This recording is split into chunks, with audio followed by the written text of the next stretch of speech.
So recently, merong ano ba yan, exercise ba ng Philippine Air Force sa Baho de Masinloc. And definitely po, di ba, ang Baho de Masinloc ay part siya ng exclusive economic zone. At yung China ay nagpalabas ng mga, nagharas using the flare. So, kitang-kita yan, ng international, ng buong mundo, kung paano tayo hinaharas-haras nitong China na to in our territory, sa PAF. So, nag-file po kayo ng diplomatic protest, Sir Chair. Can you give us the details nitong diplomatic protest nito? Secretary Manalo. Thank you, Chair. Yes, in fact, a number of statements also issued. The President issued a statement, and also I think the AFP. Tapos, the department also sent a note verbal. Without going into the details, the essential points of all of these statements were the strong condemnation of the incident and the fact that yung Philippine Air Force jet plane posed no threat to the PLA Air Force, and therefore these were local flight operations, and they did not violate any sovereignty or jurisdiction. They're within our rights, and they entered over our airspace. So they were undertaken over our airspace, and those were the main points we stressed to China in these statements and also in our note verbal.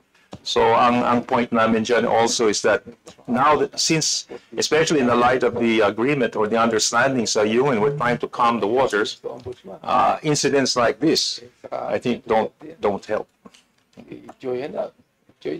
Yeah, so in layman's word, Mr. Chair, yung ginawang ito ng China ay, kumbaga sa layman's word, trespassing.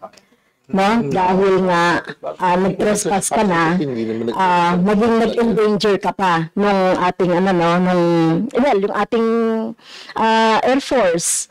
So parang sukdulan na ito, Mr. Chair, yung nangyaring ito.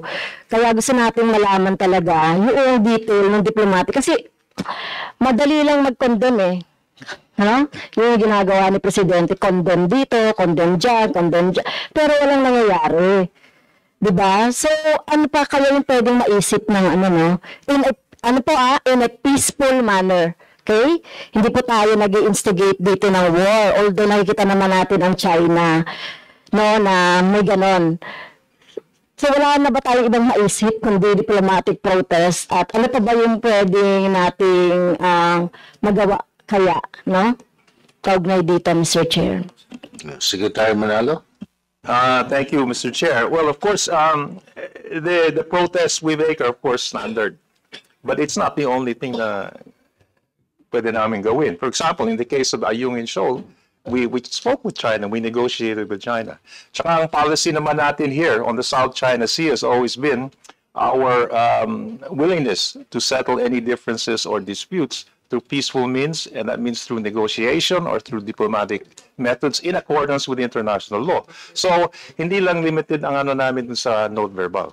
Of course, if China is willing to speak with us on this, we are open to talking with China on these incidents. But on this particular incident, what was really upsetting was the use of flares by China. Yun ang namin doon. But anyway, we're open to any discussion. But anyway, Scarborough Shoal is within our legal rights and in sovereignty. We'll always maintain that. So any talks we have with China, that will be our position. But it doesn't mean we're not willing to talk with China.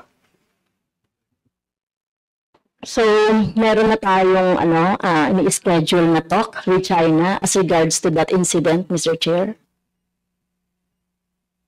We have regular consultations with China.